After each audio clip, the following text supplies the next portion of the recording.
ফেসবুকে বিজনেস করে মাসে লক্ষ লক্ষ টাকা সেলস জেনারেট করা অনেকেরই স্বপ্ন, আবার অনেকেই মাসে লক্ষ লক্ষ টাকা সেলস জেনারেট করতেছে। কিন্তু যখন আপনি ফেসবুকে অ্যাড রান করেন, ফলাফল হতাশাজনক। অ্যাড রান করে শত শত মেসেজ তো আসছে ঠিকই, কিন্তু অ্যাকচুয়ালি সেলসে কনভার্ট হয় খুব কম সংখ্যক লোক। রেজাল্ট আপনার প্রফিট হওয়া তো দূরের কথা, উল্টা ফেসবুকে অ্যাড বাজারটাই লস হয়ে যায়। তাহলে সমস্যাটা কোথায়?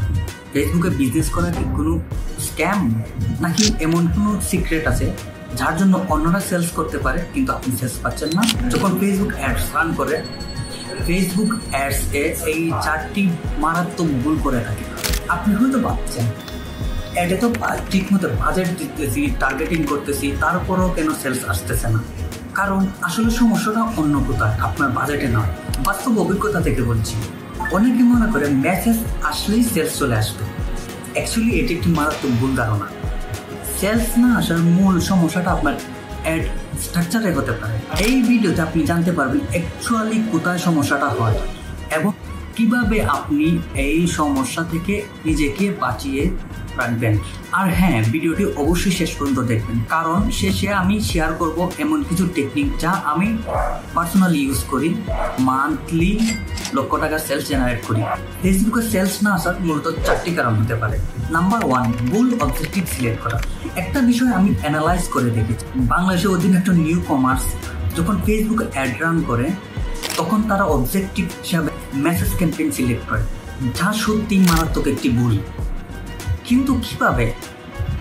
ওয়েট, আমি এক্সপ্লেন করতেছি। এই বিষয়টি বোঝানোর জন্য আমাদের প্রথমে বুঝতে হবে Facebook algorithm. Actually Facebook algorithm কিভাবে কাজ করে, আপনি যদি ফেসবুক অ্যালগরিদম কিভাবে কাজ করে তাহলে আপনি মূল ফান্ডাটা বুঝে যেতে পারবেন। ফেসবুক অ্যালগরিদম মূলত দুটিভাবে কাজ করে। ব্যাপারটা বুঝলেন না তো? জাস্ট ওয়েট, আমি এক্সপ্লেন করতেছি। ধরুন আপনি একজন ব্যক্তি যে কিনা ট্রাভেলিং করতে পছন্দ করে এবং ফুড খেতে খুব পছন্দ করে, যে কোনো ধরনের ফুডের প্রতি খুব একটু আগ্রহ। এখন যখন আপনি ফেসবুক স্ক্রল করলেন, তখন আপনার কাছে 2টি অ্যাড আসলো। একটি হলো ট্রাভেল ট্যুর রিলেটেড আর একটি হলো ফুড রিলেটেড। যেহেতু আপনি এই 2টা বিষয়ের মধ্যে ইন্টারেস্টেড, তো আপনি কি করলেন, এই 2টা অ্যাডেই আপনি এঙ্গেজমেন্ট দেখালেন এবং তাদের সম্পর্কে জানার জন্য মেসেজ দিলেন। এখন ফেসবুক কিভাবে আপনাকে ক্যাটাগরাইজ করে বা কিভাবে আপনাকে ফেসবুকের ডাটাবেজে আপনাকে সেভ করে রাখে?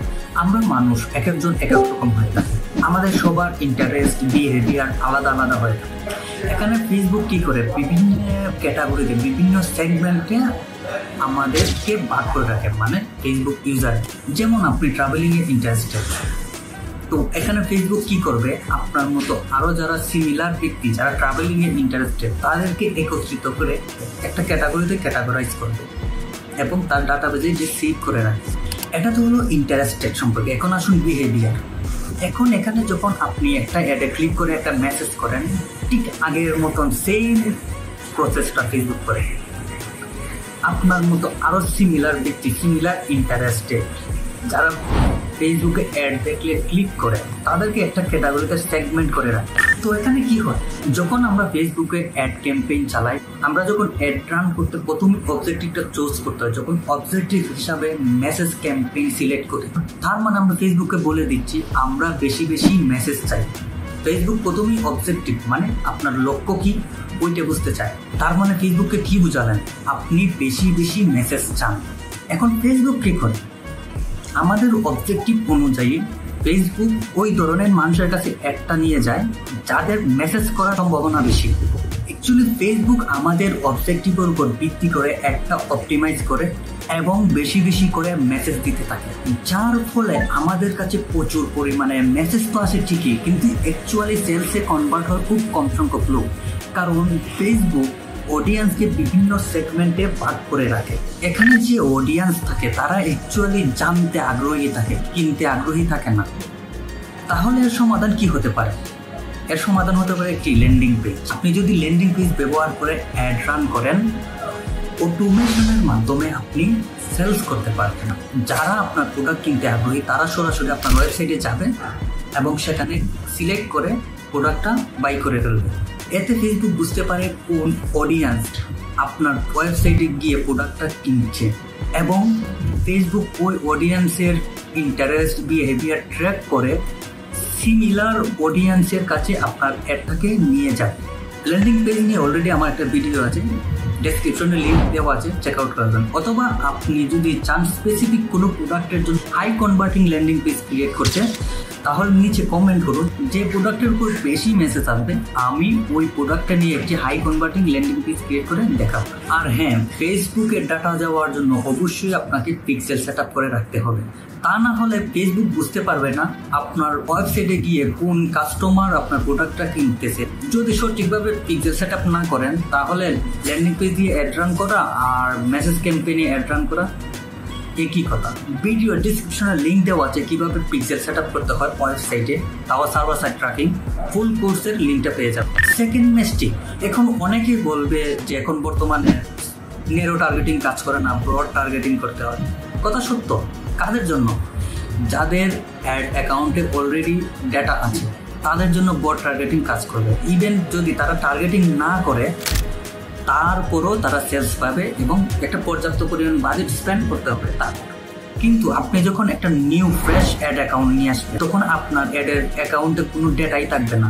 আপনি যদি বোল্ড টার্গেটিং করেন কিংবা খুব বড় একটা টার্গেটিং করেন, আপনি স্পেসিফিক একটা অডিয়েন্সকে টার্গেট না করেন, তাহলে আপনার অ্যাডের রেজাল্ট আসার চান্স খুব কম। এর জন্য আপনাকে সঠিক টার্গেটিংটা করতে হবে। এখন অনেকেই টার্গেটিং সম্পর্কে কনফিউশন হয়ে যাবে। টার্গেটিংটা অ্যাকচুয়ালি বেশিরভাগ মানুষও করতে পারে না। কেন? ধরেন আমি একটা ট্রাভেল প্যাকেজ দিয়ে এক্সাম্পল দিই। যে ব্যক্তিটা ট্রাভেলিংয়ে আগ্রহী, তার কি অন্য কোনো ইন্টারেস্ট থাকতে পারে না? আপনি ধরেন একটা ট্রাভেল রিলেটেড, ধরেন ট্রাভেল ব্যাকপ্যাক আপনি সেল করেন। আপনি কি শুধু যারা ট্রাভেলিং করে, যারা ট্রাভেলিংয়ে ইন্টারেস্টেড তাদেরকে টার্গেট করবেন? আচ্ছা, একটা এক্সাম্পল, যে ব্যক্তি ট্রাভেল করে তার কি শুধু ট্রাভেলিংয়ে ইন্টারেস্ট থাকে, অন্য কোথাও ইন্টারেস্ট থাকে না? সে কি মুভি দেখে না? সে কি খাবার খায় না? সে কি ফুটবল খেলে না? সে কি ক্রিকেট খেলে না? তার কি অন্য কোনো ইন্টারেস্ট থাকে না?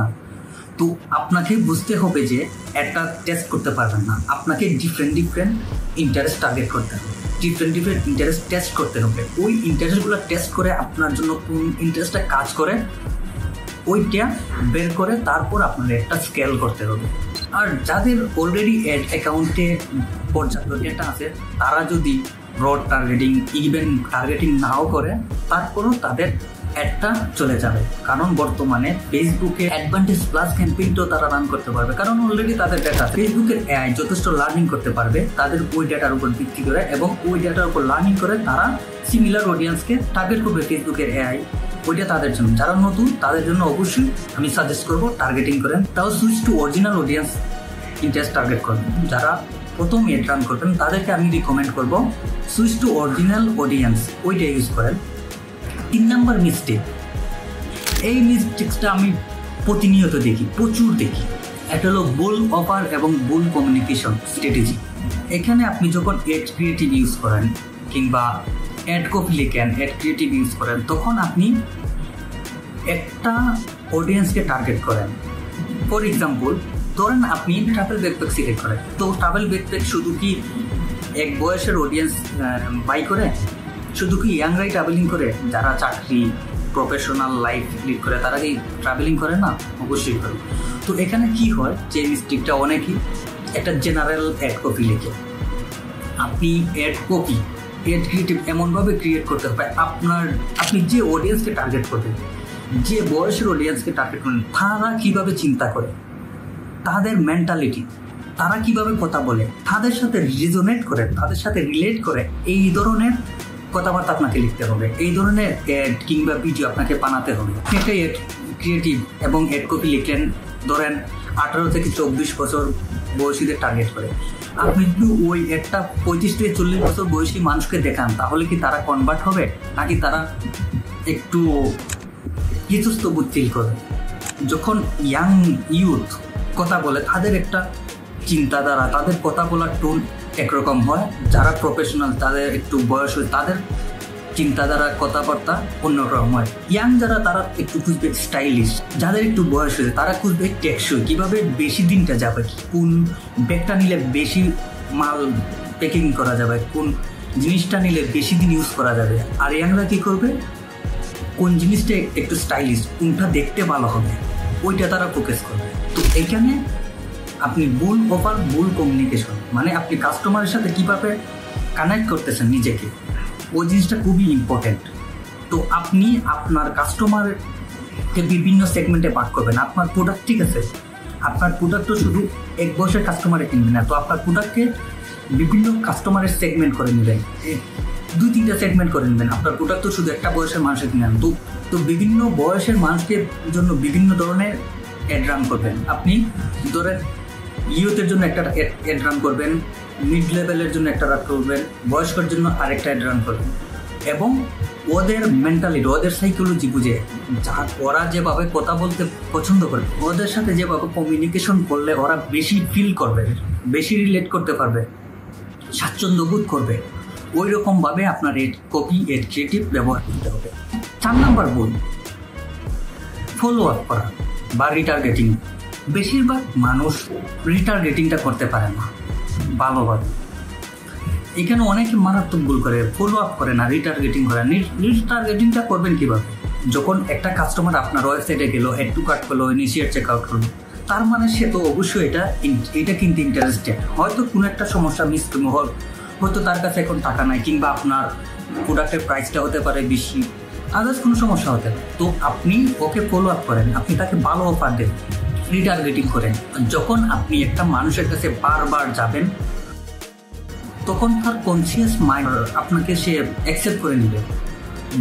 যখন পরবর্তীতে সে কোনো প্রোডাক্ট কিনতে যাবে, আপনার কথা সবার আগে মনে হবে, যত বেশি তার সামনে যাবেন। তো রিটার্গেটিং করতে কিন্তু খুব একটা খরচ নেই। আপনি নর্মাল ক্যাম্পেইনের তুলনায় রিটার্গেটিং খরচ অনেক কম। তো ফলো আপ করা খুব বেশি জরুরি। আর হ্যাঁ, অবশ্যই আপনি রিটার্গেটিং করবেন। তো কিভাবে রিটার্গেটিং করতে হয় যদি না জানেন, নিচে কমেন্ট করেন, আমি কিভাবে রিটার্গেটিং করতে হয় ফুল একটা ক্যাম্পেইন সেট আপ করে দেখাবো। ওকে, আপনি যদি ফানেল সম্পর্কে না জানেন, ভিডিও ডেসক্রিপশনে লিঙ্ক দেওয়া আছে, ওইটা দেখে আসতে পারেন, তাহলে ফানেল সম্পর্কে সম্পূর্ণ ধারণা পেয়ে যাবেন। অ্যাকচুয়ালি বর্তমান মার্কেটে আপনি যদি ভালো রেজাল্ট চান, অবশ্যই ফানেল ক্রিয়েট করতে। আর হ্যাঁ, ভিডিওর প্রথমে আমি যে বিষয়টা বলছিলাম, কিভাবে কোন টেকনিকটা আমি ইউজ করি, আমি মূলত ফানেল বিল্ডিং করে অ্যাড ক্যাম্পেইন চালাই। উপরের যে বিষয়গুলো আমি বলেছি, ওইগুলো আমি অবশ্যই ফলো করি।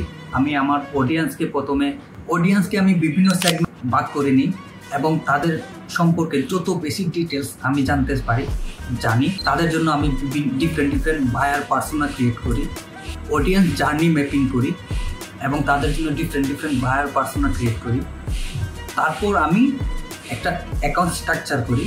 কোল্ড অডিয়েন্সের জন্য এক ধরনের অ্যাড রান করি, ওয়ার্ম অডিয়েন্সের জন্য এক ধরনের অ্যাড রান করি, এবং হট অডিয়েন্সের জন্য এক ধরনের অ্যাড রান করি, এবং ফলো আপ মাস্ট করে থাকি।